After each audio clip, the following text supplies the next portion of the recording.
You're listening to the CyberWire Network, powered by N2K.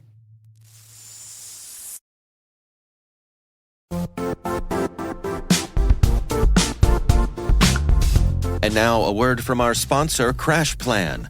The tried and true method for making sure you're covered is to always have a backup plan. CrashPlan takes data preservation seriously. They provide data resiliency by automatically backing up endpoint files to the cloud every 15 minutes with 256-bit AES encryption in transit and at rest. CrashPlan helps you tackle data challenges like ransomware, breaches, migrations, and legal holds. The undeniable solution for the inevitable: back up better with CrashPlan. Try it for free at crashplan.com.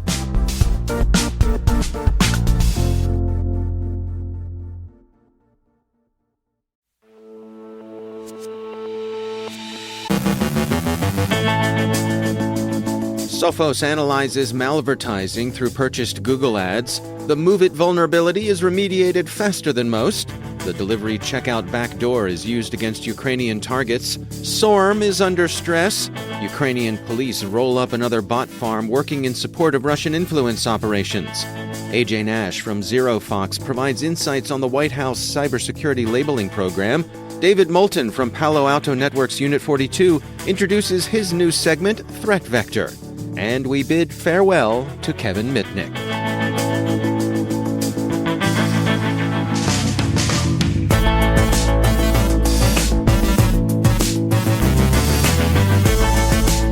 I'm Dave Bittner with your CyberWire Intel briefing for Thursday, July 20th, 2023.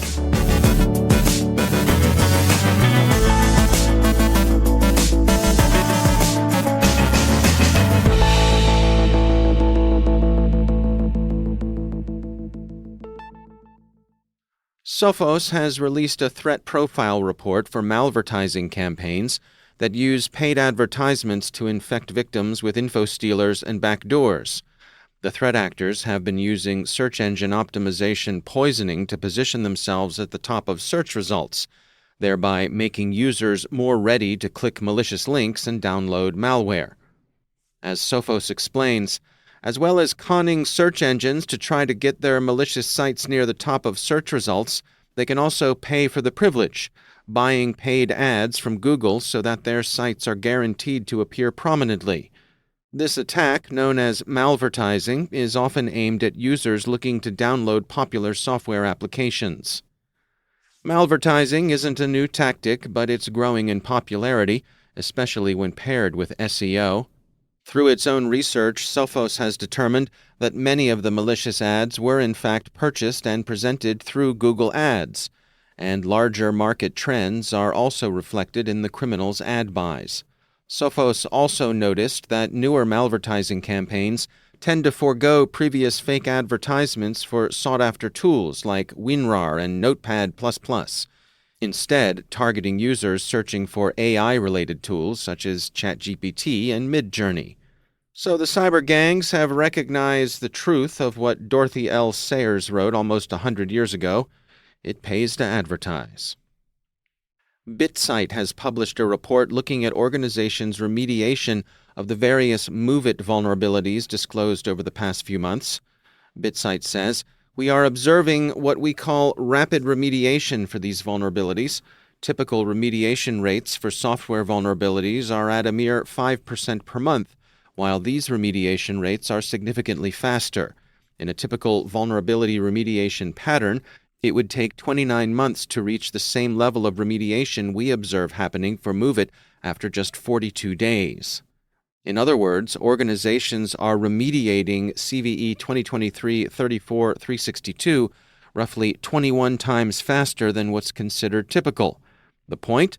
Organizations are taking these MOVEit vulnerabilities very seriously, and rightfully so." Bitsight believes the rapid patching is due to Progress Software's diligence in publishing timely and informative advisories, as well as the U.S. Cybersecurity and Infrastructure Security Agency's timely and explicit alerts. In its annual ransomware report, Guidepoint Security describes the current state of ransomware, what industries it affects most, and casts a spotlight on threat actors. The report explains that ransomware has reached an all-time high since Guidepoint Research and Intelligence Team has begun tracking it, and now seems to primarily affect organizations in the U.S., which make up just over 51% of the victims reported. In comparison, the second most affected country is the UK, which makes up just 5% of the reported victims. The industries most heavily impacted by ransomware in the second quarter of 2023 are manufacturing, followed by technology and banking and finance. By far the most prolific organization conducting these attacks is Lockbit, with ALV placing at second and 8base showing at third. The criminal-to-criminal market has driven down costs and thus barriers to entry that the less skilled and more poorly resourced gangs would otherwise have to hurdle. While there's a lot of reuse of code and while potential victims are often alert to the older threats, what Guidepoint calls smaller or less resourced organizations probably remain vulnerable. So the gang's attentions will in all likelihood be driven down market. Microsoft, working with CertUA, has identified a novel .NET backdoor being deployed against Ukrainian and other Eastern European targets by the Russian threat actor Microsoft tracks as Secret Blizzard, also known as Krypton UAC 0003, Venomous Bear, or Turla, and generally associated with Russia's FSB security service. The organizations that have attracted the FSB's attention are, for the most part, found in the defense sector. The attack begins with phishing, the fish hook being a document carrying malicious macros. These install a backdoor DeliveryCheck, which establishes persistence through a scheduled task that downloads and launches it in memory. The backdoor is also in contact with a command and control server from which it receives a variety of follow-on tasks. Various open-source and specialized tools are used to exfiltrate messages from the Signal desktop messaging application. The operators seem interested in private Signal conversations, documents, images, and archive files. The activity isn't confined to Signal. Microsoft also observed the threat actor targeting Microsoft Exchange servers, where it installs server-side components of DeliveryCheck using PowerShell desired state configuration. This approach uses a PowerShell script to place a .NET payload into memory. Microsoft says this effectively turns a legitimate server into a malware C2 center.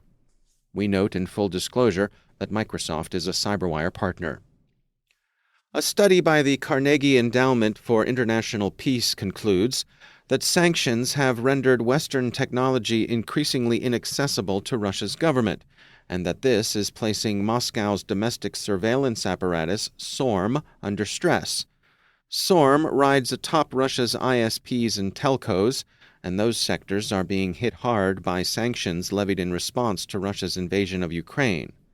The report concludes, ultimately, the FSB-led surveillance state envisioned by the Kremlin prior to the Ukraine war and by the KGB in its Cold War heyday is now beset by a potentially crippling web of dependencies. Much about the program remains shrouded in secrecy. However, available insights suggest that SORM's fate is largely anchored to that of the Russian tech sector.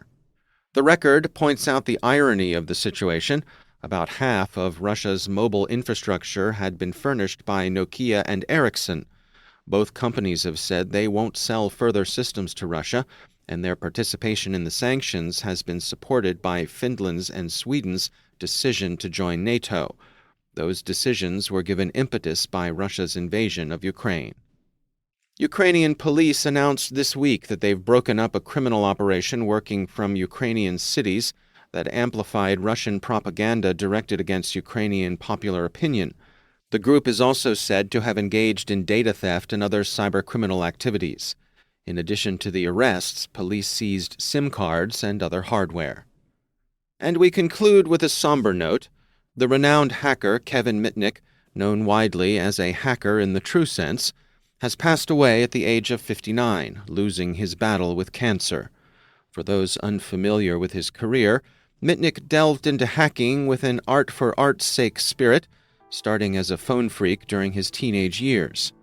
However, his actions sometimes crossed legal boundaries, leading to a prison term. Despite this, his intentions were not malicious, as evidenced by the testimony of his federal prosecutor, who noted that Mitnick didn't seek financial gain from his hacking exploits. Following his release from prison in 2000, he transformed himself into a white-hat hacker, using his skills for ethical purposes and contributing positively to the field. Since November 2011, he had been the chief hacking officer and part owner of the reputable security awareness training firm KnowBe4. As we bid farewell to Kevin Mitnick, we extend our heartfelt condolences to his colleagues, friends, and most importantly his family during this time of mourning. We will remember him as a kind and amicable individual, and may he find eternal rest.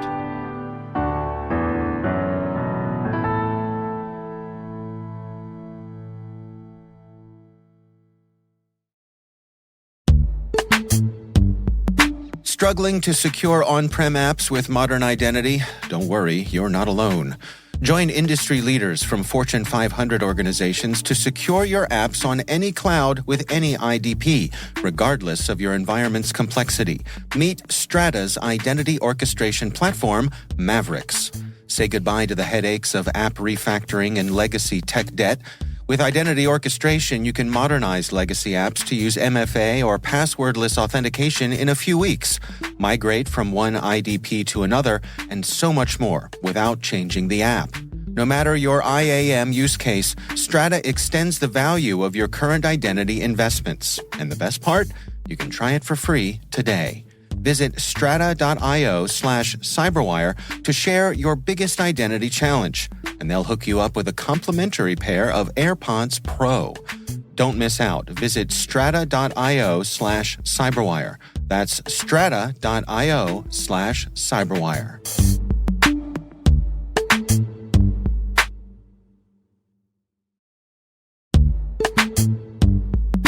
And now, a word from our sponsor, Syntiot. As an 8A Hub Zone minority and woman-owned small business company, Syntiot specializes not only in software engineering, but in artificial intelligence and cybersecurity as well.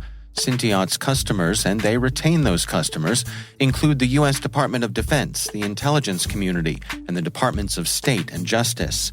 Their mission is to protect the systems that protect the people who protect us.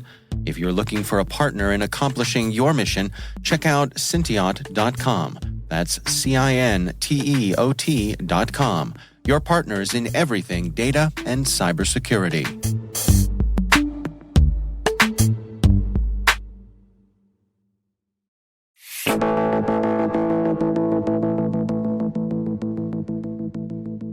It is my pleasure to welcome to the CyberWire podcast David Moulton. He is the Director of Thought Leadership with Palo Alto Networks Unit 42. David, welcome. Thanks, Dave. Good to be here today.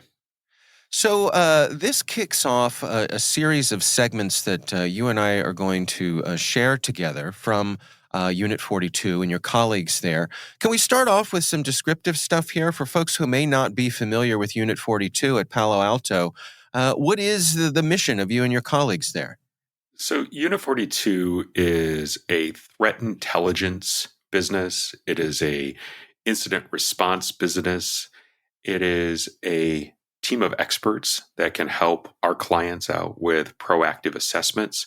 So there's a variety of different things that Unit 42 does. The threat intel feeds into the technology that Palo Alto distributes out to the world. The understanding that we gain from incident response work and from working with companies on their strategies for proactive protection are also baked into those technologies. And that meets our mission to make the digital world a safer place. And so what are you hoping to achieve here by spreading the word via this podcast? So Unit 42 has some of the most interesting stories, as you can imagine, from the threat research perch that we have, the relationships that we maintain with law enforcement agencies around the world. We also have a lot of insights and interesting stories to share from the incident response side. I believe it is helpful for us to talk about those learnings, those insights, and to help our listeners use those insights to better protect themselves and to think more deeply about their security strategies. There's really a sense of community here that comes into play. I know that's important for you and your colleagues there at Unit 42. I suppose on the one hand, it would be easy from a business point of view to say, we're going to keep everything close to the vest and try to have trade secrets and those sorts of things. But that's not really the philosophy that you all have adopted. It's not, Dave. Unit 42 has been publishing our threat research for years. It's one of the top visited spaces within our domain. Our threat research articles are deep. They have actionable intel in them and have really established one of the aspects that we're most proud of about the brand is that anyone can come and learn. Anyone can use that research. It's part of why we maintain such strong relationships with clients and with law enforcement is that we don't hang on to everything ourselves. In security, sometimes it is a tendency to know a thing and keep it to yourself, whether it's an insight or you've had a rough day. I think there's some compelling reasons to stop doing that. And that's part of what this show is about. That's part of what Unit 42's DNA is made of. Can we touch on the global aspects of Palo Alto Networks itself and how having that global reach really contributes to the big picture, the information you all are able to gather and share? Absolutely. When you think about any knowledge that a group or a person has, there are going to be gaps and biases. With Unit 42, we've got experts around the world. We've got telemetry that's coming in from deployments of technology at all types of different companies in different environments. And it's that global perspective and that large amount of observation data that we can start to draw together and then use the expertise, the experience, the analysts, and the relationships that we have to figure out what matters most and to get that out quickly into our technology and into our customers' hands so they can better protect themselves without having a very biased view, one that comes from just a geo or just a certain type of training or just a certain type of security control. I should mention the title of the segment is Threat Vector. Any particular meaning with choosing that name?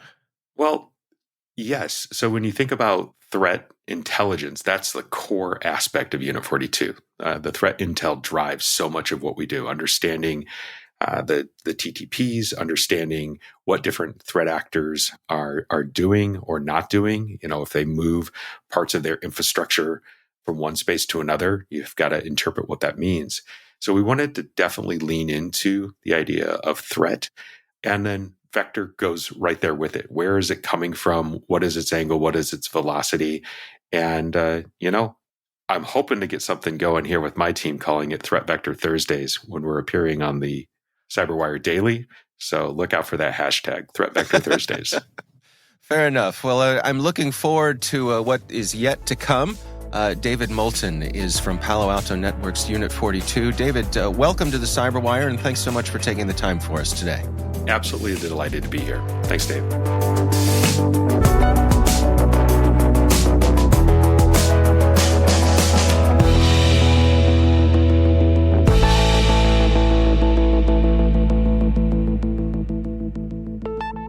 The Biden administration announced a cybersecurity labeling program which aims to convince electronics and appliance manufacturers and retailers to make voluntary commitments to increase cybersecurity on smart devices, earning them a U.S. Cyber Trust mark on their products. A.J. Nash is Vice President and Distinguished Fellow of Intelligence at ZeroFox. I reached out to him for insights on the White House initiative. The White House came out today and announced the new U.S. Cyber Trust Mark program. So this is being spearheaded by the FCC. And I think it's a really interesting concept. It's a great opportunity for public-private collaboration. And the focus really is helping consumers understand the risks associated with a lot of the technologies that we've come to know and use regularly, a lot of smart technologies, whether it's smart appliances in the kitchen, whether it's your televisions, whether it's watches, fitness trackers, thermostats, all the things that we use every day.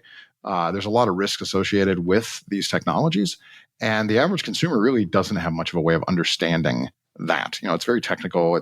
You'd have to be a bit of an expert in a lot of cases to understand these things. So the government is working with some of the largest companies, brands and names we know, Amazon and Google and Best Buy and LG and Logitech and Samsung and some of those, to develop a standard that can be applied to all of these technologies. And I think there's going to be there's going to be a little seal of approval on it, something to that effect, that says, this meets the standards of the U.S. Cyber Trust mark, right? And so they're working with NIST on this, the National Institute of Standards and Technology, for those who aren't familiar with the term, to develop standards for this.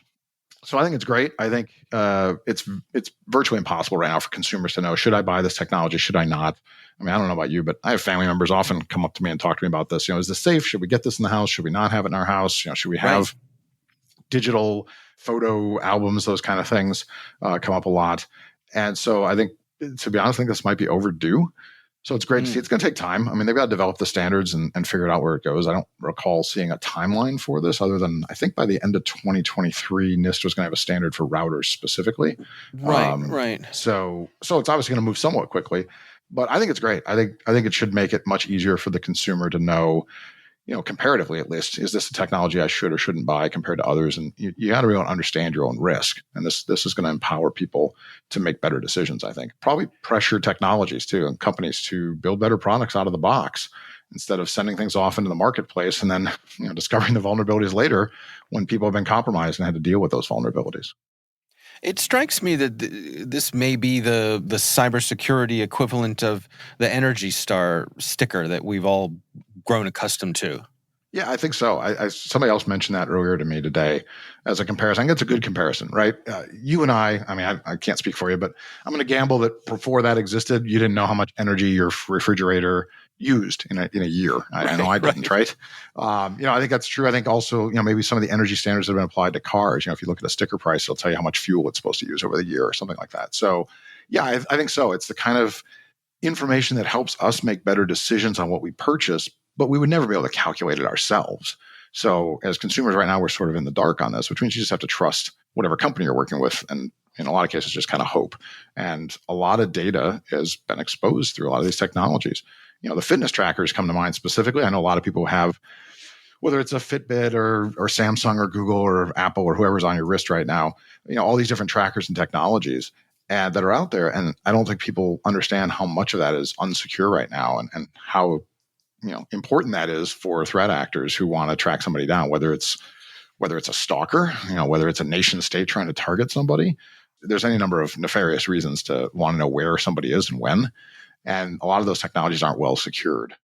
Any thoughts on the FCC being the lead agency here? Does that, in your mind, does that track?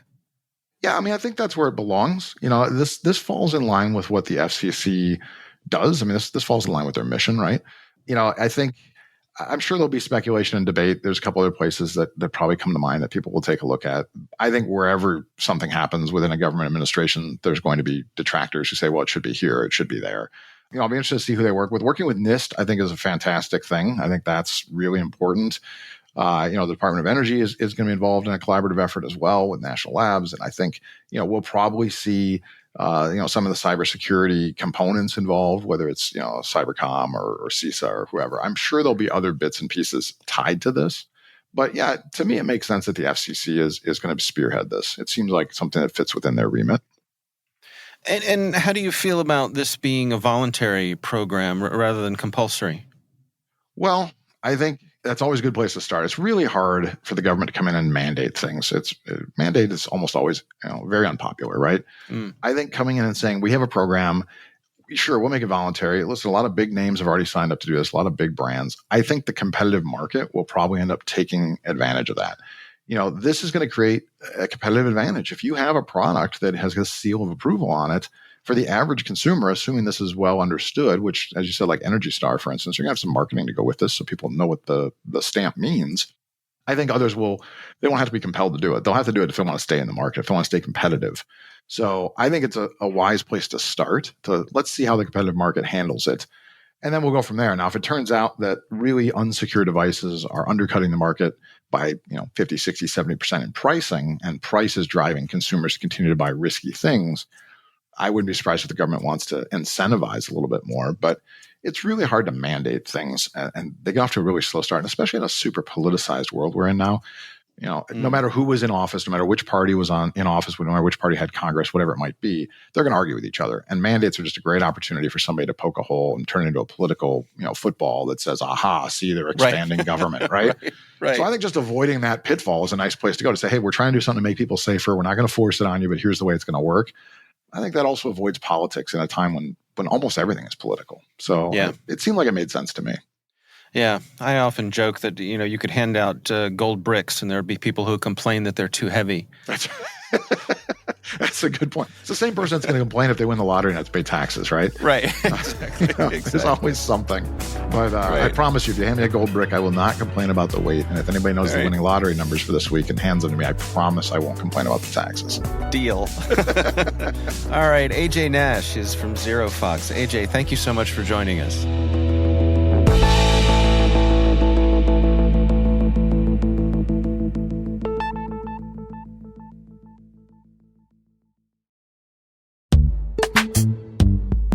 Compliance isn't fun, but neither is a data breach or losing a customer. That's why Drata automated it. With automated evidence collection, over 80 integrations, and 24-hour monitoring, Drata automates the compliance process and keeps you audit-ready year-round. Drata supports over 14 frameworks, including SOC 2, GDPR, HIPAA, and ISO 27001. With over 455-star reviews, Drata is the highest-rated cloud compliance platform on G2. Listeners of the CyberWire Daily can get 10% off Drata and waived implementation fees at drata.com/partner/CyberWire.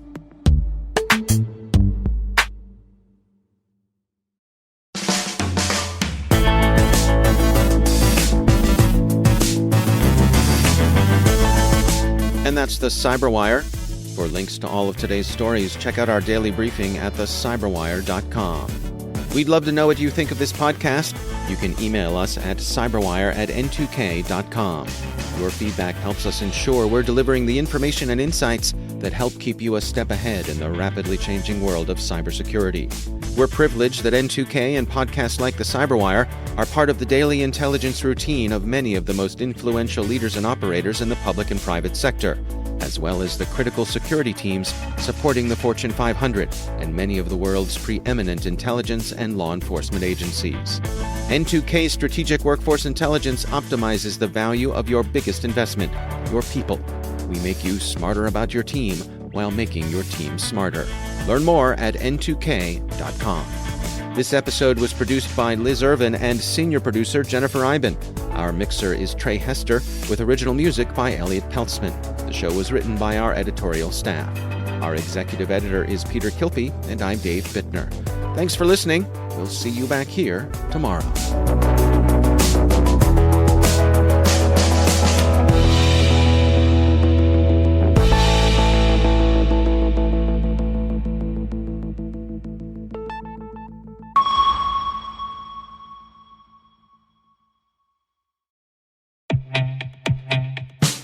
Tired of cybersecurity mega conferences? MWise is different. With a focused agenda and targeted problem solving, MWise is where security's best go to get better. From September 18th through the 20th in Washington, D.C., you'll join a special community of security's sharpest minds, hear perspectives you might not get anywhere else, and reach a new level of mastery that'll prepare you for what's next. Register early and save at mwise.mandiant.com/conf23. That's mwise.mandiant.com/conf23.